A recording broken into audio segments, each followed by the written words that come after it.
Most amazing about this passage is not just that Jesus washed his disciples' feet, he washed Judas's feet. And he served Judas communion. The one who he knew was going to betray him, he still served.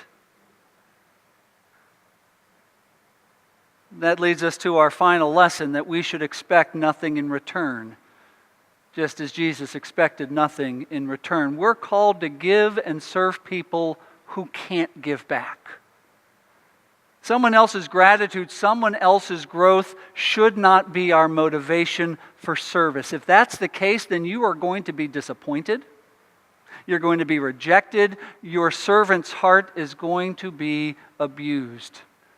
As a servant, we're called to be willing to do whatever it takes to get done whatever needs to get done, even if we don't feel like, or even if we do feel like it's beneath us.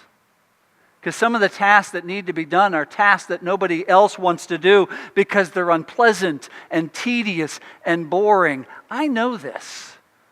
Some of you may know, some of you may not. My first job in ministry was in high school. I was the custodian at my church. I cleaned up after people, dirty diapers and other things that people just like to throw away or leave around or not think of because someone's going to clean up after them. Did I want to do it? No. I was in high school. I didn't even clean my own room. But then you look at the example of Jesus, who gave his life a ransom for many. I truly believe that we can change our world through serving.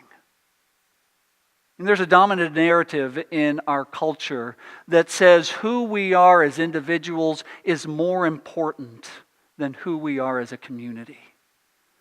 But as a church, I think at our best, we should be offering a counter narrative to this assumption. That's what I think foot washing proclaims. In washing feet, we find the power to be cleansed and to find redemption together. Oh, we don't like it. The number of people who walked in and saw the basin and the pitcher sitting on the table, or if I said, oh yeah, we're washing feet today. Ew, I don't want anyone touching my gross feet, and I don't want to touch anyone else's gross feet. But when you really think about it, this is such an act that bonds us together because we're serving one another. And not only are we serving one another, but we're opening ourselves up to be served. So where is God calling you to serve? Who is God calling you to serve? How is God calling you to serve? That's the hard part. We have to make this choice over and over again to be a servant because it's not within our nature. But each of us has been blessed with enough. We've been blessed with enough that we can seek out opportunities to serve others. And no matter what you do, remember, it's not about what you get out of it. Serving is about fulfilling God's calling and purpose and destiny for your life. Let us pray.